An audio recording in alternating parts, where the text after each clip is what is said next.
Seja muito bem-vindo, seja muito bem-vinda a mais um episódio do podcast da Empresas com Propósito. Esse é o podcast de Culturas e Times Fortes, o podcast das melhores empresas para o Brasil. Meu nome é Guilherme Guimarães, sou CEO e fundador da EP+, e hoje no episódio número 30, estou com meu amigo aqui, de profissão, de carreira, educador também, mentor, empresário, de pequenas e médias empresas, Marcos Freitas. Marcos, seja muito bem-vindo, cara, muito bem-vindo. Vou pedir para você se apresentar e falar um pouquinho sobre o teu negócio, o que você faz, tua história, que eu acho que é bacana. Falar sobre cultura, gestão, liderança, como que a gestão impacta na cultura, como a relação entre cultura e estratégia, a relação, como isso impacta nos times, tá? Se você é empresário, está assistindo a gente aqui, a gente já vai deixar aqui no início desse episódio um QR Code. Aí, Marcos, a gente está fazendo o nosso planejamento estratégico da cultura para 2025, de como você começa o ano com culturas e times fortes. Então, se isso faz sentido para você, vai ter um QR Code aqui. Se você está assistindo pelas nossas plataformas de áudio, de streaming de áudio, Spotify, podcast, também vai estar o link deste episódio, deste link do planejamento estratégico de cultura, para você fazer um diagnóstico. A gente vai tirar um raio-x da tua empresa e identificar o que falta para você ter culturas e times fortes no próximo ano. Marcos, seja muito bem-vindo, cara. Prazer te receber aqui. Se apresenta aí para a gente, que eu estou ansioso para a gente poder bater um papo aqui e trocar junto. Maravilha, vamos lá, gente. Muitíssimo obrigado pelo convite, Guilherme. Obrigado por esse momento de estar contribuindo com as empresas, com a cultura, com a gestão, com o crescimento dos negócios. Tá? Eu sei qual é o desafio que a gente tem aqui de abrir a mente desse empresário brasileiro.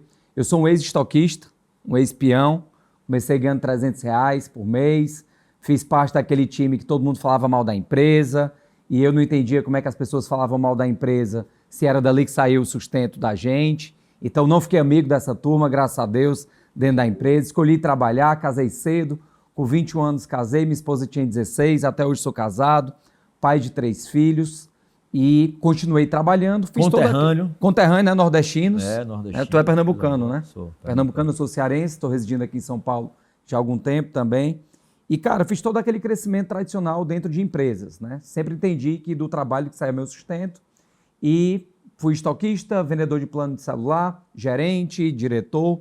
Há 8 anos eu tinha um salário de R$60 mil por mês como executivo de uma empresa, onde eu cuidava de 700 pessoas, com atuação nacional, e pedi demissão, porque eu vi que tinha um nicho de mercado onde a gente poderia ajudar as empresas a se profissionalizarem. Você está com foco na cultura, eu estou com foco lá na gestão, e estamos aí ajudando empresas. Nesses 8 anos foram 20 mil empresas trabalhadas. Uau. Atualmente nós temos 120 pessoas no grupo da CJP. Estamos aí para trabalhar, para somar com o Brasil, e a nossa missão é tornar as empresas mais felizes, unidas e lucrativas, que é o caminho do crescimento que nós entendemos de um negócio. Coisa boa, coisa boa. Galera, esse episódio vamos falar muito sobre performance, sobre gestão, né? O Marcos é especialista em gestão, em estratégia, em liderança, fala bastante sobre cultura também, então trouxe ele aqui para a gente poder trocar ideia. Marcos, o que você mais vê hoje nessa realidade das pequenas e médias empresas?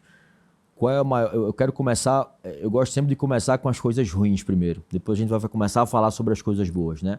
Mas não sobre problemas, mas os desafios, os erros, as armadilhas que esses empresários caem e que fez você, sair de ser um executivo, começar a fazer questionamentos, né? Porque o empreendedorismo, acho que vem muito disso. A gente empreender. Nem todo mundo empreende por oportunidade, alguns por necessidade, mas o empreendedorismo ele nasce de um insight. Então talvez naquele momento ali tu, como executivo, tu teve um insight. Opa, tem esse espaço aqui. Beleza. Aí tu começou a fazer questionamentos. Tá, mas será que é assim? Será que eu vou por esse caminho? Será que eu vou por aquele? Dá pra, né?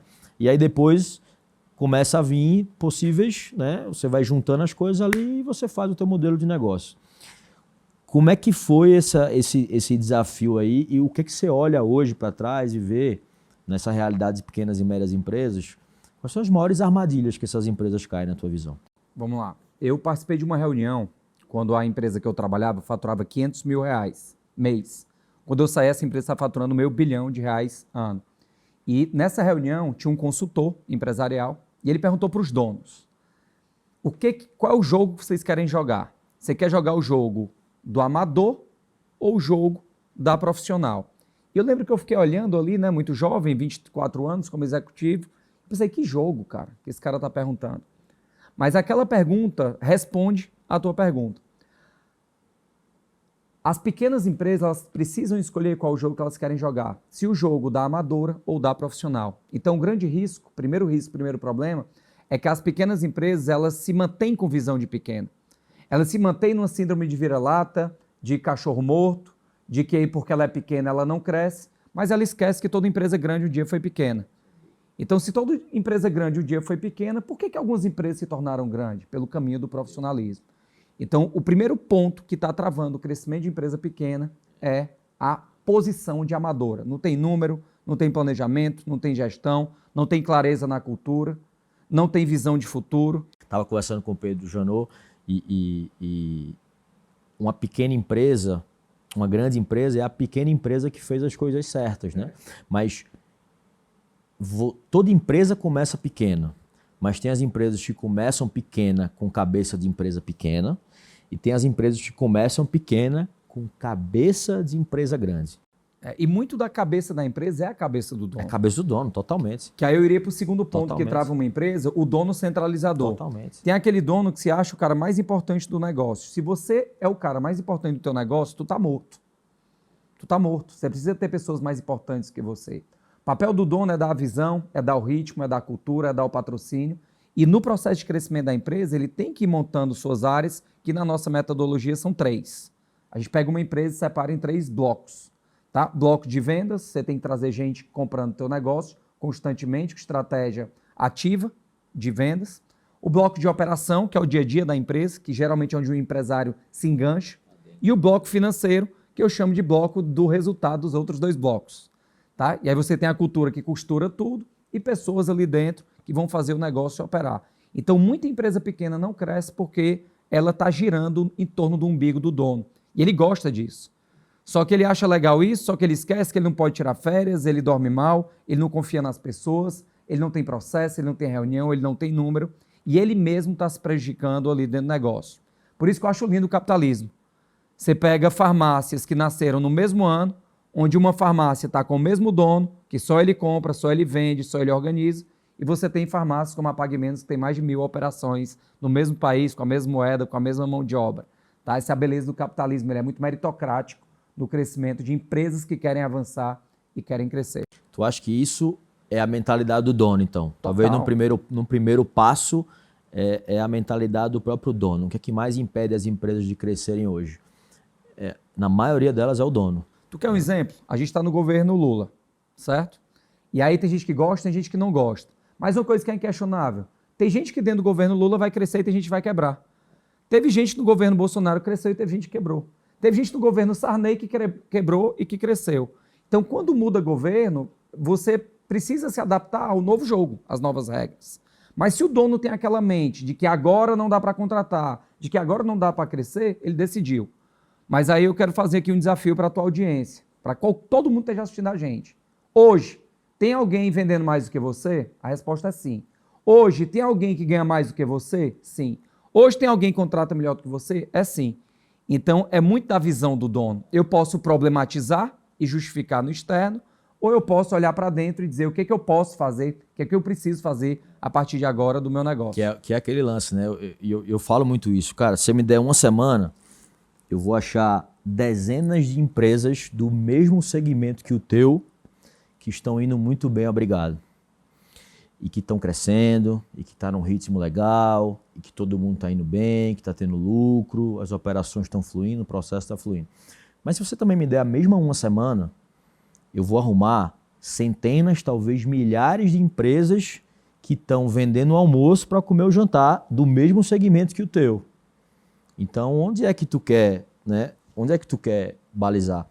E onde é que tu acha que está... Porque assim, eu vejo o empresário hoje brasileiro, ele investe muito pouco em estratégia, cara. ele investe muito em quê? Em estrutura, em processos, né? Qual é a tua leitura sobre isso? A minha leitura é que a estrutura nunca deve ir antes da estratégia. É engraçado, eu tenho 1 milhão de seguidores no Instagram. E o cara chega para mim e diz assim, montei uma fábrica, como é que eu faço para vender? Porra, tu tinha que ter pensado isso antes, cara, não é agora. Mas primeiro ele monta, compra as máquinas, contrata as pessoas, beleza, agora como é que vende? O plano vem antes. Mas por que isso acontece, né? Qual a origem disso? A nossa educação não é feita para que o brasileiro seja empreendedor. Então qual é a forma que você aprende a ser empresário? Sendo empresário. Curso de administração não te ensina, nenhuma faculdade ensina, como a de medicina ensina a ser médico, de negócio que te ensina a ter negócio é ter negócio. Fato. Então, esse cara, ele está perdido e ele vai comprando porque ele vai colocando o sonho na frente. E se tem uma coisa para ensinar, é quebrar. No meu primeiro negócio, eu investi R$800 mil e nos primeiros meses eu vi que ia dar errado. Eu fiquei frustrado absurdamente, mas porque eu pensei primeiro na estrutura. Quando a gente vai montar um planejamento, se pensa muito no que vai dar certo, mas se considera muito pouco que pode dar errado. Então, a gente precisa analisar riscos. O empresário, ele... Planejamento não foi feito para acertar, foi feito para guiar. Para guiar, é o norte. É o norte, não é um alvo. Mas eu tenho que mensurar o que pode dar errado. Com certeza. E eu tenho que ter a mesma empolgação de cogitar o que pode dar errado, o que pode dar certo dentro da nossa empresa. Então, o empresário brasileiro, ele é muito do teste. Eu chamo de empresário Rambo. Eu não sei se alguém é da minha época, tenho 44 anos, tu é mais novo do que eu, né? 36. Mas tu lembra do Rambo, né? Sylvester Stallone. O empresário brasileiro é o Rambo. Ele vai montar uma empresa, ele pega a faixa, bota a faca no dente, vai pra selva, volta todo fodido, mas ali se lasca todinho, né? Quando ele tá morto, cansado, quando ele tá morto, não aguenta mais. Às vezes sobrevive, mas muitas vezes já tá morto ali. Aí ele vai começar a buscar estratégia, depois que ele tá todo... Mas um dado interessante, ó. Hoje, quando a gente tá gravando esse episódio, salvo engano, o Brasil tem 21 milhões de CNPJs. Quase 22. Quase 22 milhões de CNPJs. Desses 22, salvo engano, 19 milhões são de pequenas empresas. Então, imagina uma pirâmide, onde você tem a grande base aqui de pequenas microempresas, um percentual menor de médias e um percentual bem menor de grande. Aí o cara diz assim, é muito difícil você ser uma empresa grande. Difícil é ser pequeno, amigo. Difícil é ser pequeno sem recursos, difícil é ser pequeno sem ter gente boa, você fazendo tudo. Então, eu me espelho em quem está dando certo, não gosto de olhar para quem está dando errado, gosto de olhar como aprendizado, mas olhar para quem vai dar certo, crescendo as nossas empresas com muita estratégia. E o que eu acho que é mais curioso, aí volta, né, cara? Porque eu sempre tive uma tese assim, cara, eu só não quero ficar andando de lado a vida inteira, que eu acho que é o que os 18, 19 milhões das empresas estão fazendo. Não tem problema quebrar. Você quebra, faz parte do processo. Você quebra, beleza, abre outro CNPJ. Não tem problema para mim. O problema é ficar andando de lado a vida inteira, né? E aí tem muito empresário que pensa assim, cara, Guilherme, mas dá muito trabalho, cara, trabalhar estratégia, cultura, mas dá mais trabalho ainda tu ficar nessa empresa aí que não tem resultado, que não tem caixa, que não tem lucro, que tu não consegue tirar férias, que tu é preso na operação o tempo inteiro, né? E isso é mais difícil do que tudo, né? E aí, Marcos, hoje, cara, não sei qual é, você deve conversar, você conversa também teu dia a dia, conversando com empresários também, mas 9 a cada 10 empresários que eu converso falam assim, cara, Guilherme, tá muito difícil, cara, crescer, mas tá muito difícil arrumar gente boa, tá muito difícil encontrar bons profissionais hoje no mercado. Ninguém quer nada com a vida, tá todo mundo descomprometido, essa geração mais nova não quer mais nada, né? E aí a primeira tese que eu faço é assim, cara, mas quão boa é a tua empresa para atrair gente boa? Quão atraente é a tua empresa para tu atrair gente boa? Gente boa não trabalha em empresa ruim. Gente boa não trabalha com líder ruim. Gente boa não trabalha com empresa que não é atraente no mercado, né? Então, quão sexy, quão atraente, quão boa é a tua empresa para atrair gente boa? Não é mais a gente que escolhe gente boa, amigo. É gente boa que escolhe trabalhar na empresa da gente, né? Hoje a gente tem aí 7 milhões de pessoas, sei lá, 7, 8 milhões de pessoas desempregadas no Brasil. Mas se eu perguntar para qualquer pessoa aqui, na minha empresa está cheio de vaga aberta, na tua empresa tem vaga aberta? Várias. Tem também. Então, a pessoa que é minimamente qualificada hoje no Brasil, ela tem emprego pleno. Tem 7 milhões, 8 milhões de pessoas desempregadas no mundo. É 8 milhões de vagabundo, cara, que não quer nada com a vida, que não quer as coisas, né? Mas gente boa não está procurando emprego, gente boa está empregada, gente boa gosta de empresa boa, né? Não é mais a gente que escolhe gente boa, é gente boa que escolhe trabalhar na empresa da gente. Tu sabe o que é que eu vejo no dia a dia? O que é que eu acredito? primeiro cliente de uma empresa é o funcionário. A primeira venda que você tem que fazer é para o seu time. E aí você vai numa empresa, o banheiro do cliente é lindo, é cheiroso, é arrumado. O do funcionário é sujo. Você vê a sala de espera do cliente é uma sala linda, a sala do funcionário é feia. Está errado. Eu tive uma cliente que ela era um buffet e ela reclamou que ela não conseguia contratar boas mãos de obras. E eu fui acompanhar uma operação dela. E aí o buffet para o cliente é a coisa mais linda. E eu cheguei para ela e perguntei, e o teu funcionário, o que ele vai comer? Ela não, ele come depois que as pessoas comerem. Falei, tá errado, doutor. Ele tem que comer primeiro, para ele estar feliz, para ele servir bem. Essa é a etapa. Só que, me perdoe, não fique com raiva de mim, fique com raiva da sua empresa. Mas a maioria das empresas é uma merda para se trabalhar, cara. São chatas, são frias, não tem valorização, não tem reconhecimento. E aí os caras reclamam que não tem mão de obra. Só que reclamar é fácil. E aí eu volto para o ponto. Por que algumas empresas conseguem contratar e a sua não? Só que o olho do dono ele tem uma paixão pelo negócio. Só que essa paixão pelo negócio cega os defeitos que a empresa tem. Da porta da entrada, da ligação que você fez para o candidato, já está vendendo. Eu preciso vender para essa pessoa que aqui existe um sonho, que aqui ela pode crescer, que aqui ela vai ser valorizada. Eu vou dar um exemplo aqui, eu não sei se vai ser polêmico o que eu vou falar. Mas nesse lugar que a gente está chegando aqui, quando eu cheguei tinha um banheiro ali escrito Todes. Eu sou cristão, de direita posicionado. Quando eu vi escrito ali Todes, eu fiquei extremamente feliz. Eu fiquei feliz e fiquei orgulhoso, porque eu vi que aqui, a empresa que nós estamos agora, é uma empresa que tem posição sobre a sua cultura. Isso é bacana, isso é muito legal, tem que ser aplaudido. Se a gente defende democracia, se nós somos verdadeiros democratas, a gente tem que aplaudir e reconhecer quando o outro está buscando a valorização do seu ponto de vista. Só que as empresas elas não estão muito preocupadas com os outros. Estão olhando só para o seu umbigo e muitas vezes não tem a valorização. Na minha empresa, nós temos um valor muito forte, que é o valor à diversidade. O valor à diversidade. Nós somos uma empresa diversa.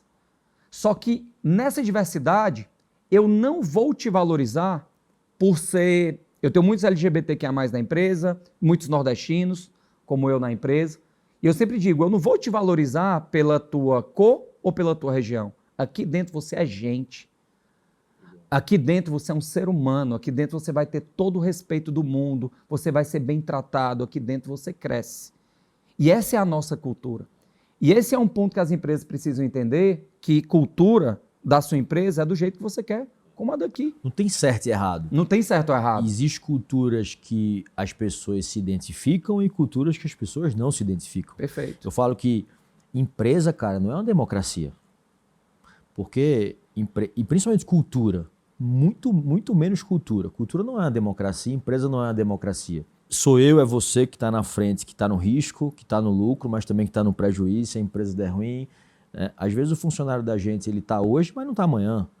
Então, por que eu vou criar uma cultura baseada no que eu acho que meu funcionário é? Porque ele pode não estar amanhã e pode ser a cultura que eu não quero que tenha. Então, não necessariamente cultura vai ser uma democracia. E não tem cultura certa e errada. Você olha para várias culturas, você fala, cara, isso aqui eu não me identifico. Tu pega com a melhor cultura, do Nubank ou do Bradesco?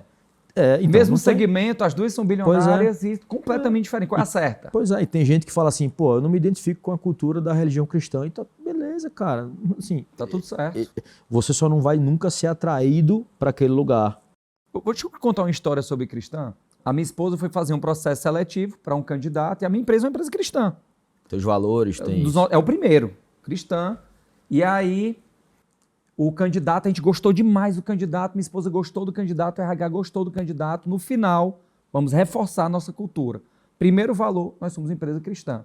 E aí a pessoa falou, estou declinando agora da entrevista, porque eu não vou aceitar esse assédio religioso. Desligou na cara da minha esposa e foi embora. Quem está certo, quem está errado?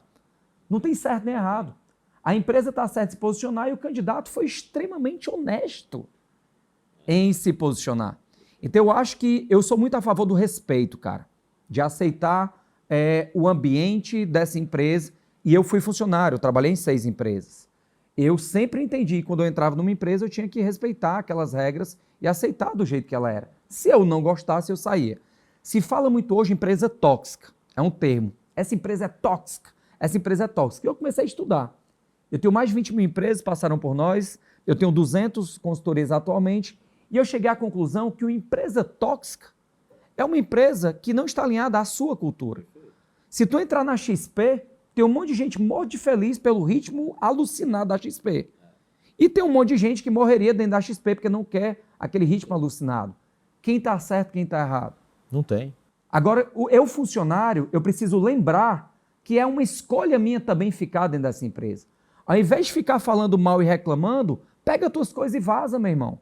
Você aceitou no processo seletivo entrar dentro dessa empresa.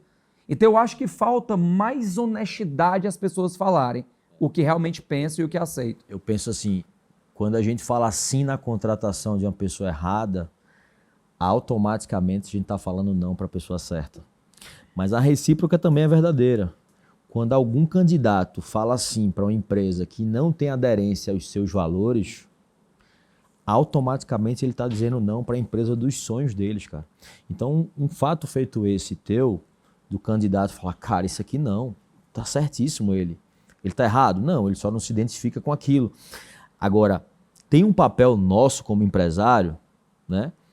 Porque a gente vê que hoje o Brasil, cara, eu brinco que ele vive, a gente vive um efeito chamado anomia. Já ouviu falar o que é isso? Sabe o que é isso? Não.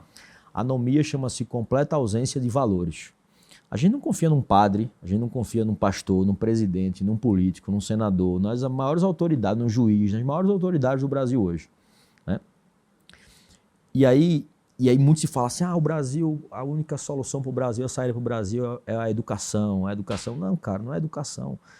Porque a escola só alfabetiza, mas quem educa são os pais, e os pais estão mal educados, né? Estão deseducados, a gente não educa mais valores e tal, e isso, aquilo mais. Então, a gente vive um país que tem uma ausência de valores totais, as pessoas não têm essa clareza. Mas aí é um papel nosso como empresário, né? E aí, até falando também de empresário para empresário, entrando nesse tema de cultura, de gestão, a gente como empresário tem um negócio, tem vários bônus e vários ônus. Um dos bônus, que a gente tem um negócio chamado liberdade de escolha.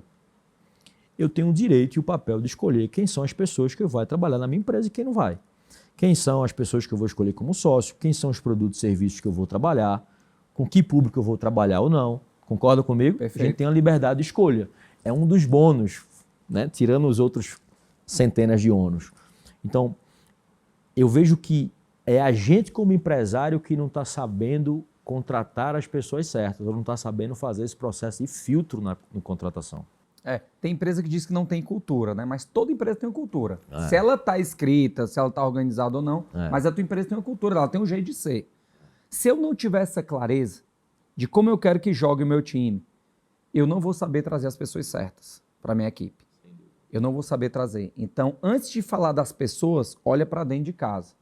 Então, a minha empresa vai para onde, como ela vai e como ela vai se comportar e que tipo de gente eu quero ter dentro. Isso aqui tem que estar escrito, tem que estar claro. Porque senão, se eu não tiver essa clareza, não adianta. Um dos meus valores na minha empresa é paranoicos por resultados. Nós somos uma empresa orientada a resultado. Pessoas orientadas a resultado vão ser cobradas.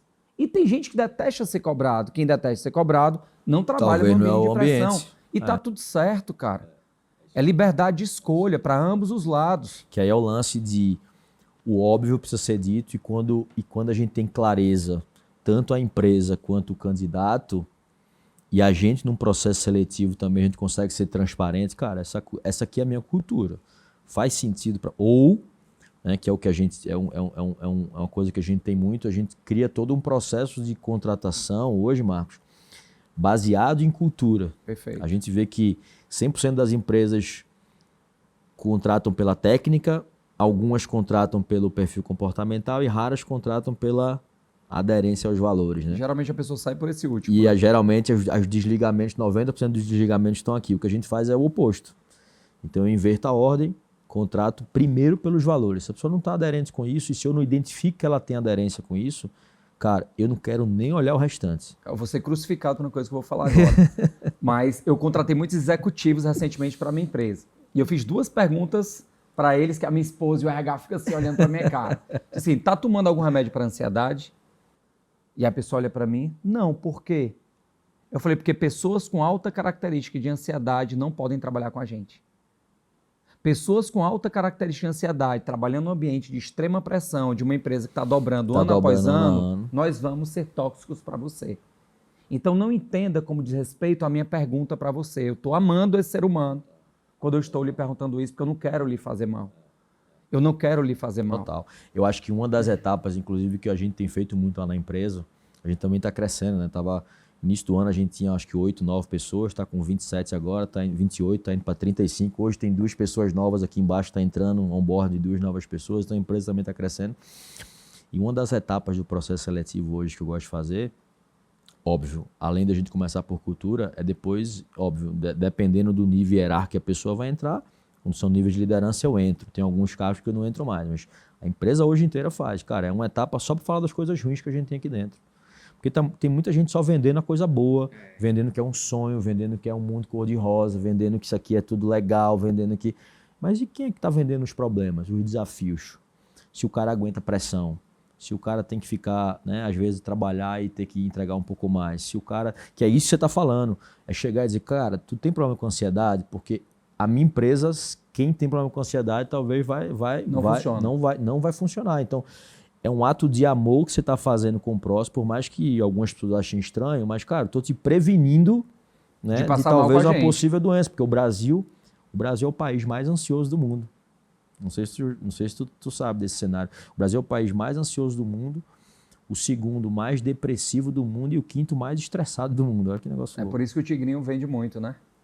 Ansiedade, o cara quer ganhar dinheiro rápido, aí ele tá caindo no tigrinho, nas bets, brincando... Só lá o topo. Não caia nessa burrice. E outra coisa, eduque seu time para não cair nessa burrice. Toda palestra que eu tenho dado dentro de empresa, eu tenho abordado esse tema. O imediatismo, ele é um câncer. Ele é um câncer para a sociedade. E a geração mais nova é isso, né, cara? É curto ou prazista demais. Né? Cada vez mais. Eu digo que é a geração miojo.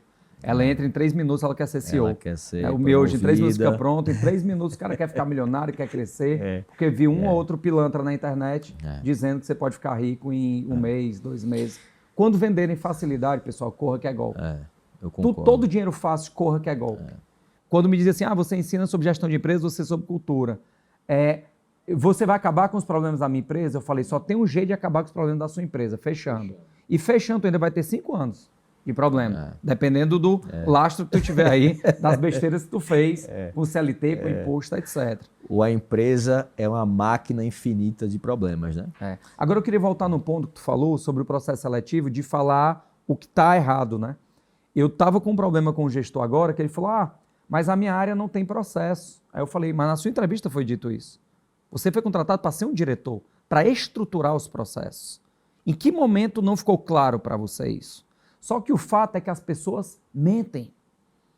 E mente a empresa, quando não fala ou omite, quando não fala dos problemas, quando não fala de como ela é verdadeiramente, e funcionário mente também desesperado. Então, o processo seletivo, você tem que gastar tempo. Tem que gastar tempo. Eu lembro quando eu era estagiário, lá atrás na BCP, não sei se é da tua época, mas a BCP é o dinossauro da Claro, tá? Foi a origem da Claro. E o diretor da empresa chamou 6 estagiários na mesa redonda, e ele disse assim, eu quero que vocês me falem tudo de errado que vocês estão vendo na empresa. Meu irmão, parecia uma metralhadora falando tudo que eu estava vendo de errado. Os outros estagiários chutando minha canela, e eu falando. Quando terminou os estagiários, Marcos, tu é louco? Como é que tu fala tudo que tu viu de errado? Mas ele não perguntou? Aí ele disse, tu vai ser demitido. Resumo, fui promovido. Fui o primeiro a ser promovido. Parem de se esconder. Parem de deixar as coisas veladas. Eu gosto de clareza, de cultura clara. Semana passada, uma pessoa começou a falar mal da minha empresa numa plataforma que tem para falar mal das empresas.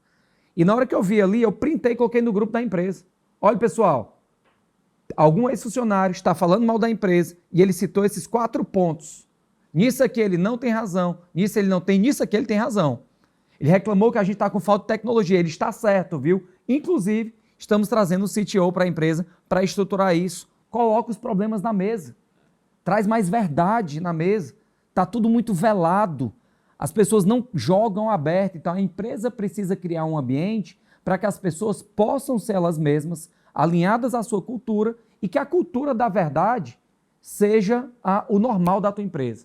Porque a verdade é cheio de clã, fofoqueiro 1, fofoqueiro 2, chefe dos fofoqueiros, o dono com raiva que não fala para as pessoas, E aquele ambiente que era para ser um ambiente para todo mundo crescer junto, é um ambiente que está todo mundo se sabotando. Que aí entra muito em cultura também, né? Porque não adianta... Aí vamos pegar um caso desse de transparência e tal. Um dos valores lá da empresa é o valor do jogo aberto e limpo, né? Jogo aberto é transparência. E jogo limpo é respeito. Pô, tenho que jogar aberto, tenho que ser transparente contigo e te dar o feedback e falar na cara o que eu não falaria nas costas. Mas eu também tenho que criar um ambiente para que isso. Porque quando você tem transparência, as pessoas... Você cria um clima de confiança, né? Então lá é jogo aberto e limpo, cara. Inclusive o quanto a gente fatura, o quanto a gente lucra, a nossa DRE, o quanto a gente tem de caixa. É jogo aberto e limpo geral. Aí tem muita empresa que bota lá, não, a gente tem um valor de transparência, mas não abre número, não abre caixa, não abre nada. Eu tenho um valor de colaboração, mas tem um monte de líder egoísta. Eu tenho um valor na minha empresa de inovação, mas fica punindo o erro dentro da empresa. Então, às vezes é contraditório. Onde é que eu quero chegar com isso? É hipocrisia, né? É contraditório. Não tem coerência. Não tem coerência nenhuma. Então a cultura fala tão alto e os comportamentos daquela empresa falam tão alto que ele não está conseguindo ouvir o que eu estou falando. Então eu estou dizendo que minha empresa é transparente, que as pessoas têm que ser transparentes, mas todas as atitudes e todos os processos que foram criados atrás não mostram isso. Estão mostrando exatamente o oposto, né? Então não é só o que eu falo, nem é só o que eu verbalizo ou o que eu quero que as pessoas tenham. Tá, beleza, eu estou falando de transparência, mas aqui dentro da minha empresa, a empresa é transparente, a gente tem políticas aqui de portas abertas, a gente consegue abrir as coisas, a gente consegue fazer isso tudo e funciona, que o que a gente mais vê é que não, né? É que a empresa vai crescendo, os processos vão ficando cada vez mais burocráticos, mais escondidos, menos transparentes, ou a empresa vai crescendo com valor de inovação, mas não dá margem para as outras pessoas errarem. Então entra no negócio. A empresa é muito focada em resultado, feito a nossa. Aí o cara não bate meta 1, 2, 3, 4, 5, 6 meses e o cara não é demitido. Qual é a mensagem que eu passo para a empresa? Se a minha empresa é de meritocracia, faca na caveira, lá o nosso tem também. Nosso valor é resultado e equilíbrio, nesta ordem. Tu quer ter equilíbrio? Tem, mas tu tem que entregar resultado primeiro. Então tu não tem equilíbrio não, aqui dentro não. Equilíbrio, resultado e equilíbrio. Nesta ordem é escrito o nome do valor. O cara tem que ser muito alta performance. Concorda comigo? Para ter resultado e ter equilíbrio.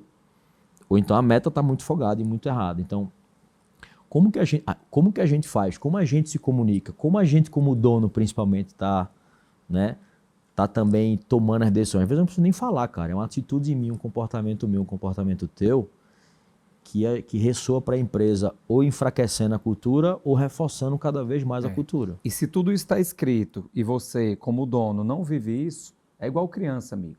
Não adianta eu dizer para meu filho, não fume, não fume, não fume, e eu ser fumante. A tua equipe vai olhar os teus comportamentos. Não adianta eu dizer para a minha equipe, seja claro, está escrito nas paredes, está lindo, o ambiente está agramável, flagship lá, coisa mais linda do mundo, mas eu sou um cara que esconde as coisas. Eu voto por ser brutalmente honesto, não preciso ter memória longa, tá? O que eu pensar eu digo, eu solto, falo besteira e tá tudo certo. Digo pra minha equipe, falem besteira também. E que todo mundo erra. Né? Diga assim, pessoal, se vocês não estiverem errando, tem algo de errado. Porque ser humano erra.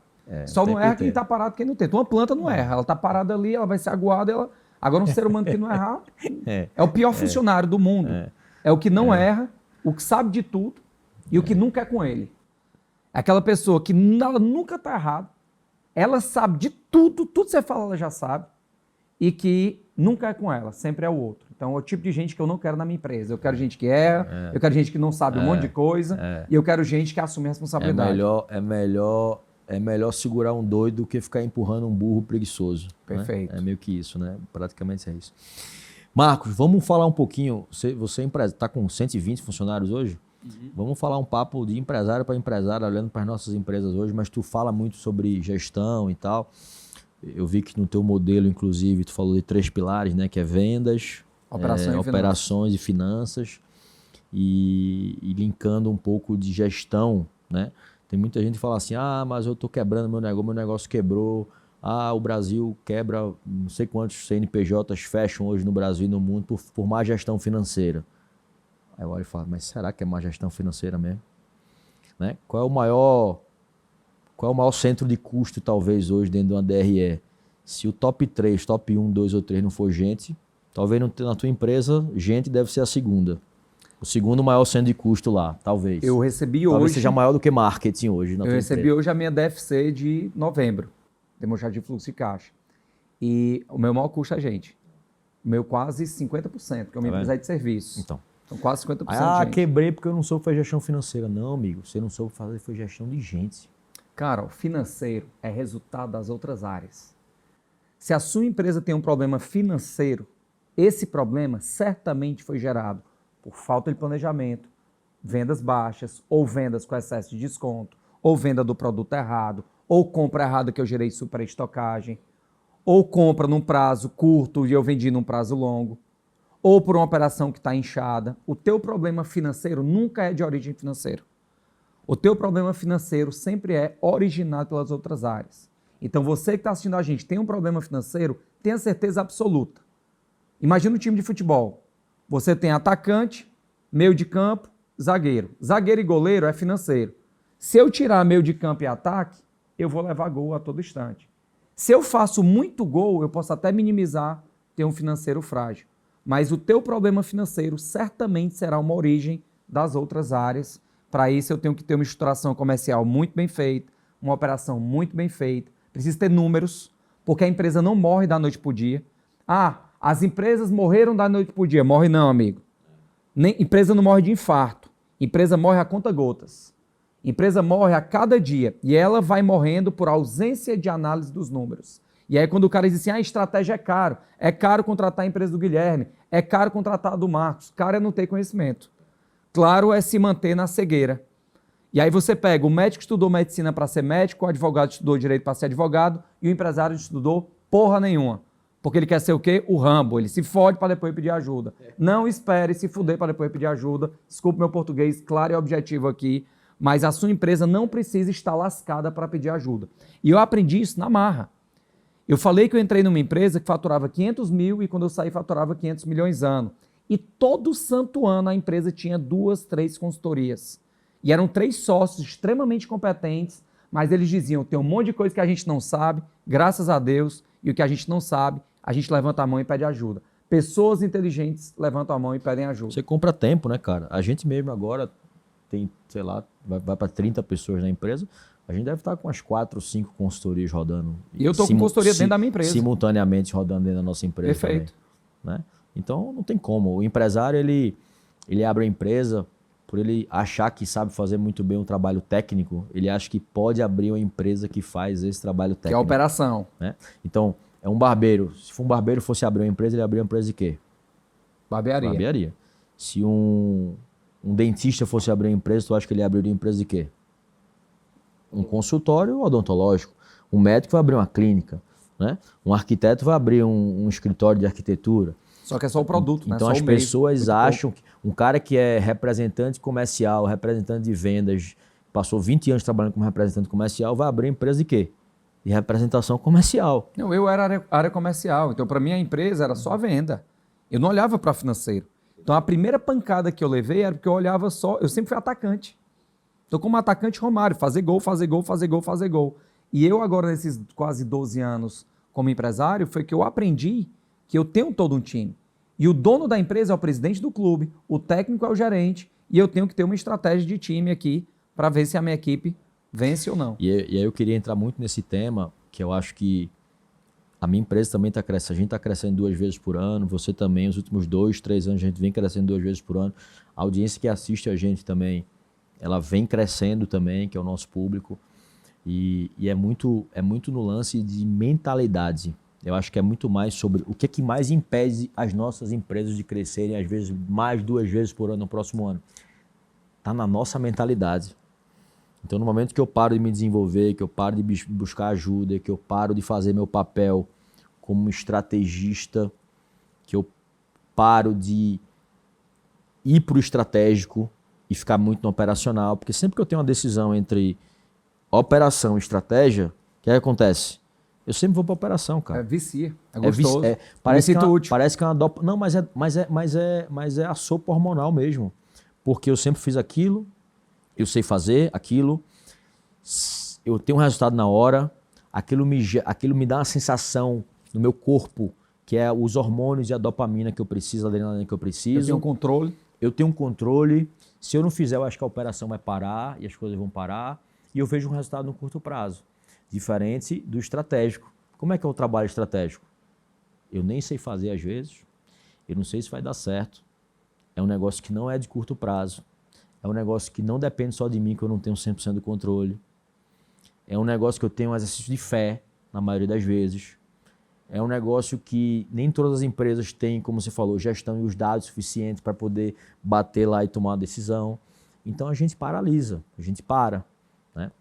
E aí eu queria entrar nesse papo, que eu acho que é muito legal, eu acho que serve até para mim, para você como aprendizado, mas a gente lá na empresa também, que é o que eu queria te ouvir, tu tá na empresa que está com 120 e está crescendo, né? Quais são os desafios como empresário numa empresa com 120 funcionários e crescendo 2 vezes por ano? Quais são os desafios que tu tá vivendo, né? Eu tô levando para mim primeiro. Pô, a gente também tá nessa e a galera acha assim, não, o Guilherme é uma empresa que trabalha, que é especialista em cultura e times fortes, então ele não tem problema com isso. Mentira, pô, como não? Que tem. Né? Ah, Guilherme acha que ele resolveu os problemas dele na empresa. Não resolvi não, cara. Eu minimizei. Mas uma empresa é uma máquina infinita de problemas. Eu também tenho os meus problemas. Em rápido crescimento, também tem as dores, também tem o caos. É quase gestão de caos, de crise que a gente vive ali dentro. E a gente tem uma cultura muito parecida pelo que tu falou, né, que é focada em resultado. Então, tem um lance de, cara, como é que cada vez mais a gente tem muitas oportunidades acontecendo. Quanto mais você cresce, mais caixa você gera, maior você fica, mais autoridade você tem, mais as portas se abrem e tem muitas oportunidades que no fundo não são oportunidades. Elas são distrações, mas que estão disfarçadas de oportunidades. Ah, isso aqui vai dar dinheiro, isso aqui é bom, isso aqui é legal e tal, né? Que eu acho que é a realidade que eu vivo hoje, cara. Como é que eu consigo equilibrar os pratinhos aqui, mas essa empresa crescer 2 vezes por ano, né? Que eu acho que os empresários que estão assistindo a gente provavelmente estão nesse mesmo formato, né? Quais são os desafios que tu está vivendo aí também nessa tua operação para a gente trocar e que eu acho que vai fazer muito sentido aí para a audiência. Quando eu falo 120 pessoas que eu emprego ao todo nas empresas, tá? Eu tenho 2 com aproximadamente 60. Tá. Mas vamos lá, que uma que eu tô mais dentro, né? Que é a CJP, outras eu tô mais como conselho. Tá. Mas qual é o meu desafio hoje? Primeiro, e maior de todos, eu digo que meu maior problema hoje, meu maior desafio como dono de empresa é montar o melhor time de gestão possível. Porque montar o melhor time de gestão possível é multiplicar o meu tempo. Então, se uma empresa ela é vista pelo pilar de vendas, operações e finanças, eu preciso ter gente melhor do que eu em vendas, melhor em operação, melhor em finanças, que esteja alinhada à minha cultura. Porque trazer só o cara bom tecnicamente, que não gosta do meu jeito de ser, eu sou desse jeito, toda hora. Então eu sou desse jeito toda hora, falo na hora. Um dos nossos valores é total abertura a feedback. Então quando é total abertura a feedback, é total abertura a feedback. Esteja onde estiver. Sabe um negócio legal? Não sei se tu faz isso, mas eu acho que o teu perfil é muito parecido com o meu, porque tu deve ter no perfil comportamental, tu deve ter o Dzão alto, né? Furou o teto. O meu fura o teto também, o meu é 91. E aí, eu achei um recurso para isso que eu acho que é legal. E assim, isso tá totalmente alinhado com a cultura. Se meu valor é jogo aberto e limpo, às vezes eu tô tão puto, cara, com alguém e quero dar um feedback mais direto, mais, né? Que aí eu uso o meu valor como escudo, ó. Marcos, jogo aberto e limpo, tá? Aí eu vou lá e, pô, não sei se na tua tu faz isso, mas assim, feedback. Total abertura, feedback é um dos nossos valores. Então, por isso eu vou te dar aí tu vai lá e segue, entendeu? Então, tem gente que você bota um escudo ali na frente. Feedback online. Então, cara, pra mim, adulto é adulto. Eu acho que muito se fala, só um parênteses, muito se fala da mão de obra ruim hoje, mas eu acho que antes da mão de obra ruim, nós temos hoje gestores muito fracos. Eu não chamo nem de líder. Eu chamo de gestor dentro da empresa. Eu quero gestores. Primeiro você é gestor de resultado, depois você vira uma liderança. Você vira exemplo. Primeiro você gera as pessoas, gere os números, gere sua área, depois a liderança. Se eu inverter isso, o conselho de liderança é ser admirado. E o cara que quer ser admirado, ele não vai fazer o que tem que ser feito na gestão. Tu quer fazer tua equipe muito feliz agora, manda todo mundo para Disney, agora. 1 mês na Disney todo mundo vai ficar feliz. Mas tu pode mandar para Disney? Não pode. Então, O meu maior desafio como empresário é montar o melhor time de gestores possível. Ponto. Segundo ponto, uma das empresas está indo para 100 milhões. Deixa eu pegar só esse gancho que eu acho que é legal. E olha que negócio curioso, né? Que é um insight que é muito bacana. Quantos que esse insight eu me faço e eu reflito isso muito com o meu time que está embaixo. E com outros empresários, porque a gente pensa assim, eu tenho que achar, sei lá, tu está com 60 pessoas, eu tenho que achar 60 pessoas, não. Quantos líderes diretamente abaixo de você tem hoje?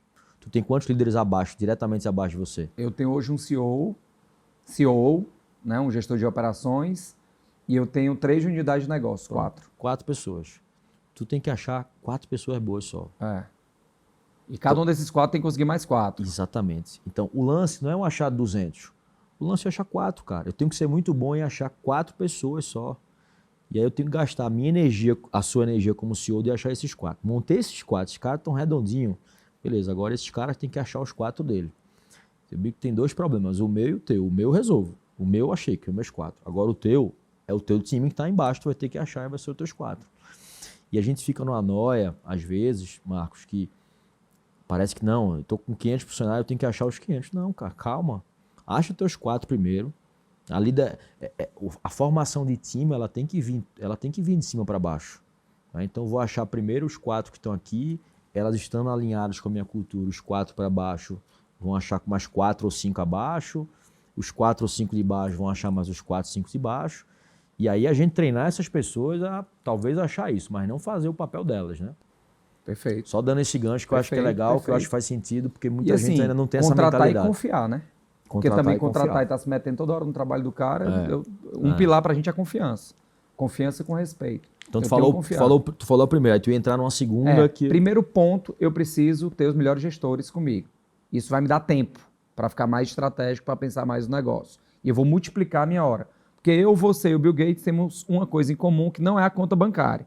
Né? Nós temos 24 horas igual a ele. Como é que a gente potencializa? Com gente boa. Segundo ponto, estou indo para uma empresa que vai faturar 100 milhões no ano que vem.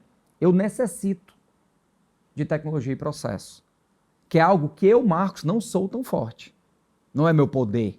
Então, meu poder é planejamento, é estratégia, estruturação comercial, engajamento de equipe. Então, eu preciso ter estruturação de processos e de tecnologia, porque quando a tua empresa é pequena, ela pode ir vamos resolvendo aqui apagando incêndio. Quando ela toma determinado porte, tem que estar tudo muito bem escrito, muito bem desenhado, muito bem enxuto e muito fluido também, para que eu não crie uma empresa burocrática e travada. Que esse é um desafio. Esse é um desafio.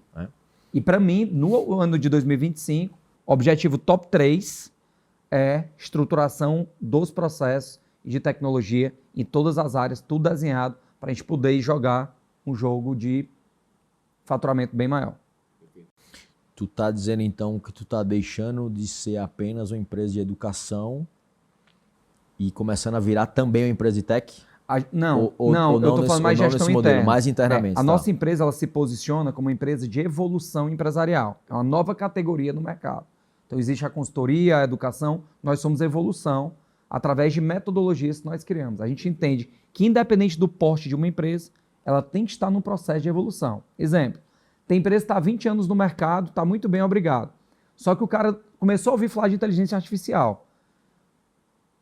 É como a internet lá atrás, não tem opção, vai ter uma hora que vai entrar e chegou e pronto. A gente tem que entender agora disso. Mas quando eu falo de tecnologia e processo, não é que eu vá vender para o mercado, é que eu preciso dentro do meu negócio. Perfeito. E uma coisa que pra a gente simplificar tem... os processos internos. Porque uma coisa que a gente tem muito forte é a coerência de só vender algo que eu faço e que eu entendo. Não vender algo que a gente não faz que eu não entendo. Então, eu não vou vender algo que eu ainda não testei, vivenciei aqui dentro da minha empresa. Então, esse é o segundo ponto.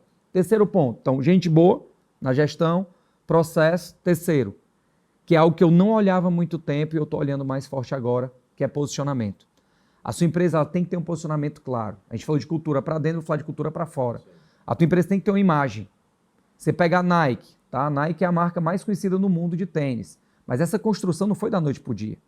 Você precisa investir em marca na paralela para que a sua empresa descole da comparação de preço com outros players no mercado. O que a gente vê no mercado é muita gente ofertando a mesma coisa para o mesmo público. Entra numa guerra de preço. Se eu não fizer esse brand ou rebrand da minha marca, tiver um posicionamento claro e é caro, tem que botar dinheiro nisso, a minha empresa vai sofrer muito nos próximos anos. Não só caro, né, cara? Não só caro, mas é diferente de ação de aquisição, performance, que você bota ali o dinheiro, um patrocinado da vida, o negócio vai lá e retorna. Né? Brand é meu intangível, eu boto né? 1, volta 4, eu boto 1, volta 5, eu boto 1.000, volta 5.000, eu boto 100.000, volta 500.000. Brand é uma coisa que leva tempo, né, para ser construído. Posicionamento na mente das pessoas é um espaço mental que eu ocupo na mente da pessoa, que naquele espaço mental ali eu vou ser único. E o que eu percebo hoje, eu tenho até alguns competidores, que assim, o cara ele escolheu se anunciar como líder de mercado. Ele ocupou uma cadeira que estava vazia. Perfeito. Muita gente diz assim, Marcos, o mais conhecido... Você trabalha no inconsciente das pessoas. No inconsciente, né? O mais conhecido vence o melhor. Concordo e discordo. Eu acho que o mais conhecido vence o melhor no curto prazo, mas eu acho que o melhor sempre vai vencer, por mais que demore mais.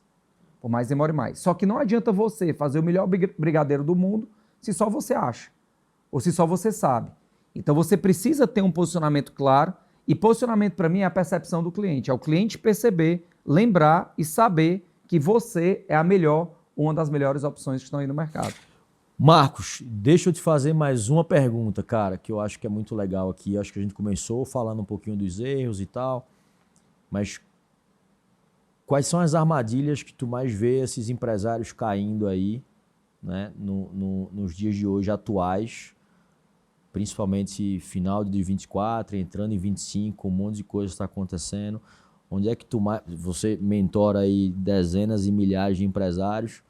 Onde é que está talvez o maior gargalo? Onde é que está talvez a maior entrada? Onde é que talvez quais são os comportamentos padrões errados que você vê que talvez você já entra lá e é o primeiro a tratar? Vamos lá. 10 em cada 10 empresas que estão cometendo erros, o primeiro erro é culpar seu resultado por fatores externos. Então, quando eu vou fazer uma análise de uma empresa, eu faço uma análise externa e interna. Externa é o macroambiente. É tudo que está para a porta da fora da empresa. Então, o governo, o dólar, Covid, são pontos que estão fora da minha empresa que certamente impactam o meu negócio. Só que o que impacta é o que eu faço dentro.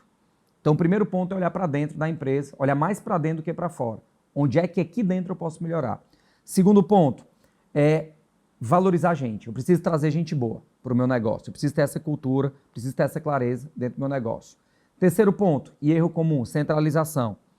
Tudo tem que ser comigo. Uma vez eu estava num treinamento meu e o empresário disse assim, Marcos, eu me assumo com um cara centralizador, eu tenho 200 funcionários e eu acabei de receber uma ligação para perguntar se poderiam trocar a marca da água do Gelágua. Olha o tipo de coisa que trazem para mim. Que tu tem que decidir essas coisas ainda. Porra, meu irmão. Se preocupa com as coisas grandes. Então, se eu estou olhando muito para fora, se eu estou sem a cultura clara, se eu estou centralizando, e se eu não tenho um bom plano, eu estou cometendo erro. E eu vou listar aqui vários outros, né? Essa síndrome de vira-lata, de justificar porque é pequeno, é um erro comum, tá? Outro ponto, tá olhando muito para trás. Eu acho que a empresa ela tem que estar olhando para frente. Ah, mas eu errei, faz parte, também errei muito. Tá, todo mundo erra, tá tudo bem. Tá tudo bem, tá tudo certo. Ah, mas tem gente que não gosta do meu jeito, fica tranquilo. Jesus Cristo foi um dos melhores, ou a melhor pessoa que pisou na terra, e o cara foi apedrejado e crucificado. Então tá tudo certo, você não vai agradar todo mundo. Mas parte do mundo vai gostar de você pelo jeito que você é, e outra parte vai te odiar pelo mesmo jeito que você é. Então não vai ter como agradar todo mundo, fique tranquilo. Empreender não é sobre agradar todo mundo, né? Se eu fosse agradar todo mundo, eu vou distribuir sorvete, cara. E ainda vai ter gente que não vai reclamar. Tu acredita que tem gente que não gosta de sorvete? Isso é uma missão crime. Deve ser crime não gostar de sorvete. E por último, para fechar, que eu acho que é um erro, é que tu chama de andar de lado, né? É o cara que já bateu no teto. E o teto de uma empresa está na mesma altura do conhecimento do dono. Então, a tua empresa fatura 10 milhões ano, tu soube trazer a tua empresa para 10 milhões, tu não sabe levar ela para 50. Tu pode continuar sem saber levar para 50, ou tu pode levantar a mão e pedir ajuda para empresas especialistas em crescimento te ajudar. Sem dúvida. E a gente está nessa campanha da virada de ano, né, que é o planejamento estratégico da cultura para 2025, Marcos. E eu vou deixar aqui na tela, pessoal, aqui embaixo, um QR Code, tá? Que com esse QR Code, se você está assistindo no YouTube, né, na plataforma de vídeo, você vai ter esse QR Code na tela. Caso você esteja participando ou ouvindo, né, pelo nosso streaming no Spotify, podcast, vai estar o link na descrição deste episódio aqui. Nesse link você vai receber um presente nosso, né, de como que você consegue planejar a cultura da sua empresa para o próximo ano. Então a gente vai te dar um raio-x, desse raio-x igual a médico, vai te dar o exame de diagnóstico e vai te dar um plano de ação, tá, para que você consiga fazer, e caso você veja que a solução da gente possa te ajudar, a gente aperta a mão e faz negócio junto. Marcos, a gente tem uma missão, cara, que é tornar o mundo melhor, criando empresas melhores, criando empresas com propósito. A gente está criando a mais grandiosa comunidade de empresas com propósito do mundo. Vão ser 10 mil empresas até 2034, com o selo da empresa EP+, esse selo aqui que a gente vai lançar ano que vem para o mercado. Assim como tem as melhores empresas para se trabalhar no Brasil, que é o GPTW, vai existir um novo selo aí no mercado ano que vem, que é o selo da EP+, mas que são as melhores empresas para o Brasil. Então a gente está criando empresas com propósitos que pensam a longo prazo e que isso aqui não é um movimento, nenhuma empresa que fica abraçando árvore, não. As empresas com propósito são empresas muito mais lucrativas, muito mais sólidas, pensam no longo prazo, né? E queria que você deixasse, cara, a mensagem final aqui do que está no teu coração, de tudo que a gente falou, de tudo que a gente viu aqui. Qual a mensagem final que você deixa para quem está assistindo esse episódio de hoje aqui? A mensagem final é: não seja o super-homem nem a Mulher Maravilha da sua empresa, tá? Peça ajuda, valorize seu time, acredite nesse país. Eu acredito verdadeiramente que Deus é brasileiro, que Ele fez um país que em 500 anos foi saqueado desde a sua descoberta e ainda não quebrou, fez a gente com extensão continental, com terra fértil, com água abundante, sendo banhado pelo mar, com pessoas boas. Esse país tem gente boa, tem gente legal. E muitas das empresas não conquistarem o sucesso que elas merecem ou gostariam de ter é por falta de conhecimento. Conhecimento transforma a tua empresa. Liberta. É isso aí. Senhoras e senhores, eu vejo vocês no próximo episódio. Valeu!